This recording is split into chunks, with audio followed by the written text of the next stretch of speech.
Assalamu alaikum, Sheikh. How to differentiate between jinn possessions and mental health related problems? First of all, when it is very simple, the first problem will not be coming from the jinn. Any person who is affected with the jinn, there has to be a historical background of his mental status as well.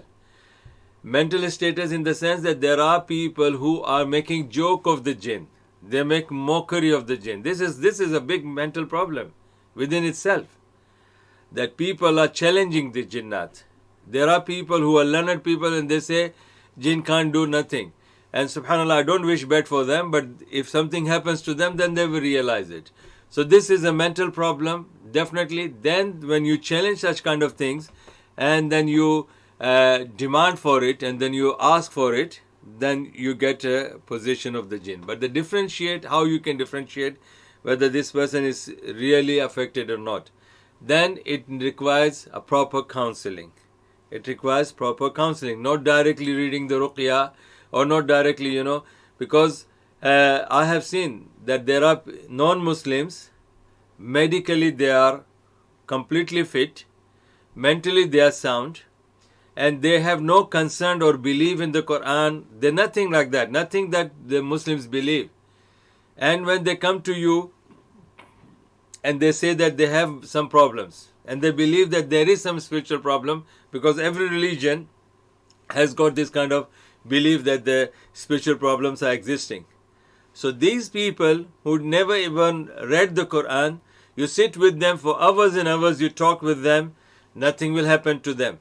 But immediately you start reading the Quran, the body will respond. So this is not medical, this is not mental, this is not psychological. The moment you stop reading the Quran, they will calm down. After sometimes you start speaking to them normally, then you can say that they are normal. And then continue speaking with them for hours, they are normal. But in between, if you just say, let me read the Quran, after 5 minutes, after 10 minutes, after maybe 20 minutes, you can see the body reacts. So this is the difference between a mental problem, because this person is not mental. As I said, I'm talking about the non-Muslims, which I dealt with them. They are non-Muslims. They sit with me. They come in the driving, they drive their car, they come to my house, they sit with me, they talk about the worldly things. They talk about so many good things, so many bad things, their jobs, their income, their friendship, other things. They are normal. And that could be like, just to relax them or make them calm. I discuss with them for maybe 20 minutes, sometimes an hour. And then when I say, okay, close your eyes and listen to the Quran, after 5 minutes, maybe after 10 minutes, maybe after 15 minutes, the body starts reacting. And that's not normal way of reaction. That's not normal way of mentalness. If a person is mental, his action will be different. His movement of the body will be different. But this person is a learned man, educated man, nothing to do with this kind of, drama bazi. And this person will react. And the moment you stop the Quran and ask that person to again open his eyes or her eyes, and then you start talking to that person will say in a normal way. That person will start talking in a normal way. Subhanallah. So this is the difference between a mental thing. And when you talk about the mental thing, that definitely the doctors must have confirmed it. Because this person, when you read the Quran, because I have seen some people who are mentally ill. How I say that? They are mentally ill, and if you keep on reading the Quran for hours and hours upon them, they will not react to it. No difference you will find in them when before reading the Quran and while reading the Quran and after reading the Quran.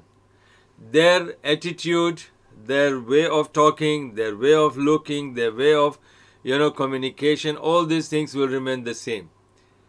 But the one who has got the spiritual problem, that will be can be confirmed. You can read Quran once, no chance. You think maybe it's a psychological thing. You read the Quran, different verses of the Quran, second time, maybe psychologically, you might be thinking, okay, this man, because of the Quran, he is doing, or maybe psychologically, he is nervous or scared. But then you read different verses at different time and the body reacts to that. And the person is a normal person. Person is educated person. Person is not the one who is just, crazy, dumb person coming and spending money for ruqya session and making mockery of himself or herself. No. So that's the difference between possession and the mental health problem. Hussein, if you have got any specific question related to that, then I can. This is general understanding I'm telling you. I'm not talking about, when the body is reacting. So how can you say that this is a reaction from the jinn or this is a reaction from the mental health? I cannot say that now. Unless you have a specific, the question to ask about specific movement or specific reaction of the person, then I can specify, inshallah, whether this person is really having this problem or not, inshallah.